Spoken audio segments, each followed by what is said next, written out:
Unbodied Witch. 9 play point 4/4. Runecraft has ward. Fanfare, choose a card from your hand. Put copies of it into your hand until it's full. At the start of your turn, evolve this follower. Whenever this follower attacks, spell boost the cards in your hand 10 times. 10 times. So is this how you play, like... This is... You guarantee to win if you have Dimensional Shift. Like, guaranteed. In rotation, you can get a bunch of free chimeras. You can probably build some kind of one-turn kill deck with the magic blade guy. Not sure. Obviously, in Unlimited with D-Shift, you just win the game on the spot. But on turn 9, if you're playing D-Shift, you should already have won. You don't really want to play this card. I don't know. It can do some crazy things. It just... A lot of cards can do crazy things if they cost 9 life points. Well, if you have an evolve, you will just evolve this thing, right? And just play all of your chimeras. If you don't have an evolve, which you probably won't because turn 9, it's not going to do much because it's going to die. You're just going to copy a bunch of random cards in your hand. You can copy, like, burn spells and burn your opponent out. Big Soul Hunter. I've got him in my sights. 3 play point, 2/3 Shadowcraft card, Fanfare Necromancy 6, destroy a random enemy follower with at least 5 attack. Is your big game hunter. 6 Necromancy is probably too much. I mean, Soul Squasher is way better than this card. And it costs 2 less Necromancy. It is the big game hunter though, it's kind of funny. I think they overcosted the Necromancy. It's not a competitive card with this much Necromancy cost. Orator of the Bones. 2 play point 1/1. Last words, summon a skeleton. Yeah. I think this is pretty fair. If it was a 1/2, like its stats are pretty fair, right? It's a fair card. It's like a chimera, except it costs one less skeleton. I think it's pretty fair. You'll probably play this card. It's a really good target for your Demon Eaters. Generates you 2 shadows. It's sticky on the board for Ector. That's pretty good. When you played over any other 2 drops, since Lyra's rotating out, you probably replace Lyra with this.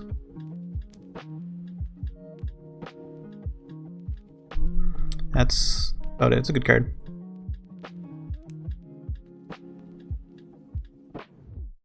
Mighty Arm Skeleton. 4 play point 4/3. If you have at least 8 play points, play this card as either a Giant Skull or Hell Lord Skeleton. Okay. Giant Skull is 8 play point 6/5 with ward. Last words, summon 2 skeletons. It's pretty terrible. Like really, really bad.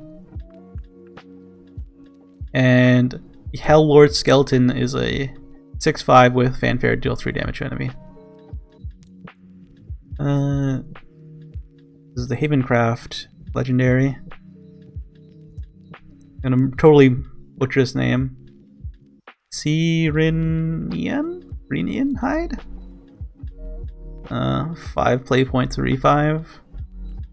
With if at least 2 allied amulets are in play, and you have at least 5 play points, you can either play it as the Light Hind or the Dark Hind. And then if you don't do that, whenever the follower attacks, put a random amulet from your deck into your hand. The Light Hind is Rush. At the end of your turn, restore 4 defense to your follower. That stays the same. And then the Dark Hind is Bane, subtract 2 from the countdown of all allied amulets. Again, like with...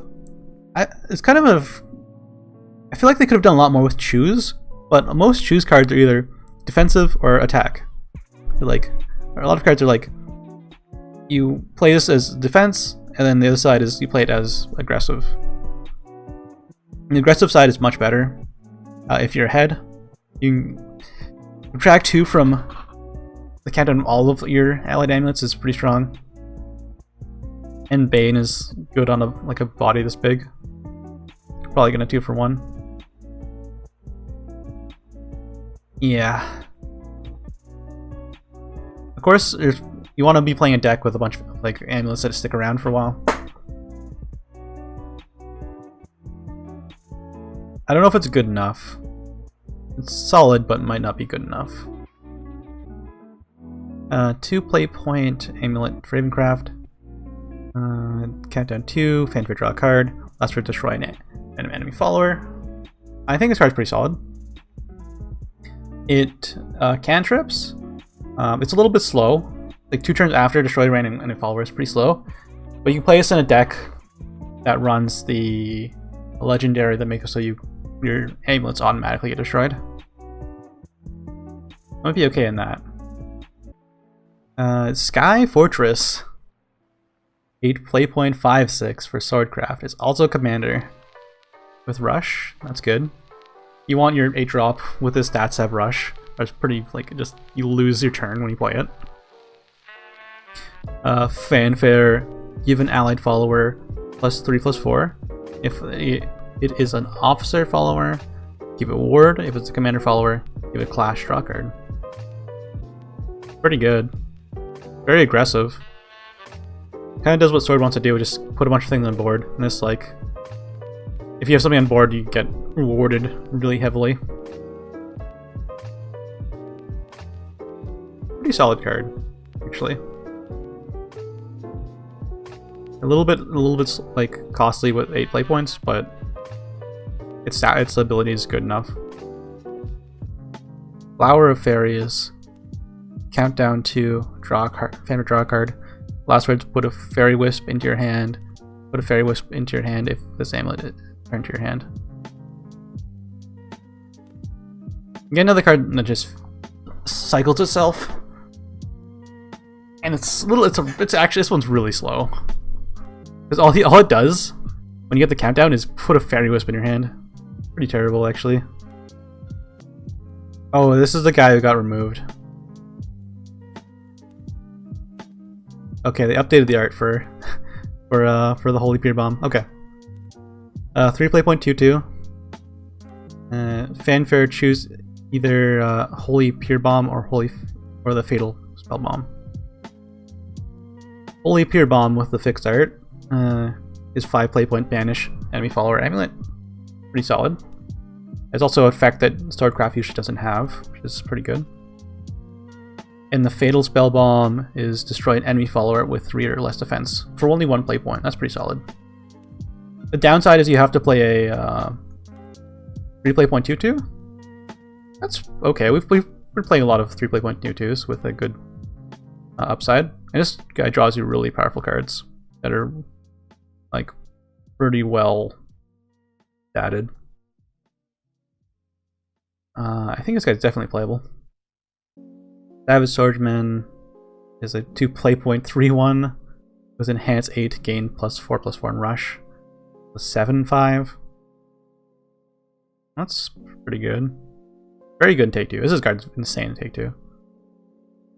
3/1 it's really terrible against Portal. It's also really bad against Forest and Shadow. But in take 2, the enhance 8 is going to be very good. Axe Princess. 1 playpoint 1/1. And whenever you play a card using its enhance effect, to draw a card. As you noticed, all the 1 drops now are just 1/1s. I feel like they stopped giving them the 1/2 stat. This might be good enough to make Enhance work because it's so cheaply costed. It like if it sticks around, you can get a lot of cards. Moonshade Mage, 4 play point, 1/4 with Fanfare, gain 1 attack and spell boost, gain 1 more attack. This guy can have huge attack. It's good that he doesn't get defense too. This is pretty bad. Like even if he had like 1,000,000 attack, he only has 4 defense, so he's gonna die pretty easily. Drakewin Assassin, 5 play point, 4/4 with Rush, and whenever you play a non-follower card, gain +1 attack. This is pretty bad. I mean, like, costs too much for this effect. I mean, obviously, if he costs 4, he would just be good by himself. Which is like a 4/4 or 4 with Rush would be really good. Like, pretty busted. For 5, it's just okay. Death of the Nectophile? Nectophile? 5 play point, 4/4 with Bane, and last words, gain 1 shadow. Gain 1 shadow, a single shadow. Okay. Also a bad card. More take 2 filler.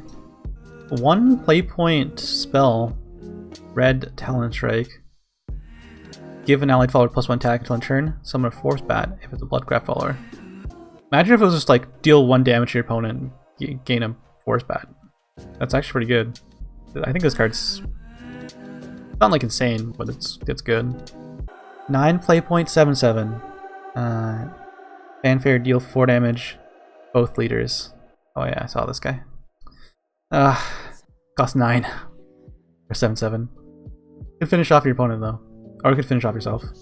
Like Canon, 5 play point, 5/4 with Fanfare, deal 2 damage to an enemy. There's at least 2 amulets in your hand. It's okay. Not great. A lot of these bronze 5 drops are pretty poor. 3 play point, 3/2. Fanfare, randomly gain Ward or Rush. You'll see it in Take 2. For cards that I'm probably going to craft right away, or think about crafting right away, Moon and Sun. Moon and Sun is a very good card. It's important to look at neutrals first, unless you really have like a main craft you play, because you can slot your neutrals into every class. Divine Retribution, if you're looking for removal, that might be a good option, especially in aggressive decks. Orcris is going to be like a super key card. Miriam is really good. I'm not sure about Junk yet, but don't worry about the bronze cards really right away. But Orcris is really good legendary. I'd probably put it, if I'm going to make a top like 5 list, Moon and Sun, Orcris are on there. Godsworn Alexiel might be on my list. Tenko, also a very good card. We'll see if we can build a deck around it. If there's enough healing for it. Mania and Dark Feast Bat are solid. Serdwin is also, I think, this is also top 5. Serdwin, Orcris, Moon and Sun, my top 5. Sickle Resurrector is also good. Just that Shadow doesn't really need another 7 drop right now until rotation. A lot of these bronze are okay, like the Orator. But like, again, it's bronze, so you don't really have to worry about crafting it. If you plan to open a few packs. Oh, the Strix is decent as well. Put a random Shadowcraft follower from your hand, your deck in your hand. He just draws you a card, and then if he sticks around, he can heal you. But just like cantrips for a 3/2 is pretty solid. For Dragon, I think they'll probably have to play Roy because they're losing more of their ramp, and they'll probably play the Windworm. I'm not sure how all in you have to go on non-follower cards though to make them work. And make Jerva if you have the balls. Playing a Jerva deck. The deck might be really good, I'm not sure yet. But he's kind of like all in. Force of Dragonood's replacement for your their move losing in the rotation. I have no idea what's Rune gonna do with Daria rotating out. I guess I'd probably have to play Burn. I think Snow King's pretty good. What's this? 3 play point spell, destroy an enemy follower, 2 or less defense. Draw a card if an allied follower is in play. That'll boost to destroy an enemy follower with 1 more defense. They costed this thing, so it's not like if they costed at 2, it'd be really good with your evolve on 4. Otherwise, it's okay. It's good with Owl if you're going first. Good with Owl if you're going second, because he's evolve Owl on 5 anyways. I have no idea what Sword's doing. They're really good at putting bodies on the board, that's about it. They probably have to be aggro. And Forest is still like it's like got a like the white. This thing's really dumb. You got Holy Bear actually. Holy Bear is like the best card that Sword got this expansion. I think Resurrection Shadow is gonna be very good. Tenko Shrine might be a good deck, though they're adding more ways of removing amulets. You also might see the lion, the shield lion kind of deck. I'm not sure if there's enough cards to support it though. Yeah, it might not be enough cards to support it. I'm gonna say these cards aren't very exciting. The most exciting part is losing the the powerful cards we have now, and we'll see where these kind of fill in the gaps. I do like the choose mechanic. I feel like they could have done a lot more with it. Right now, the choose mechanic seems like defense or attack mode kind of thing with most of them, and they could have designed the cards a little bit differently than that, than just heal or attack kind of thing. That's what most of them are. Feels like very uninspired.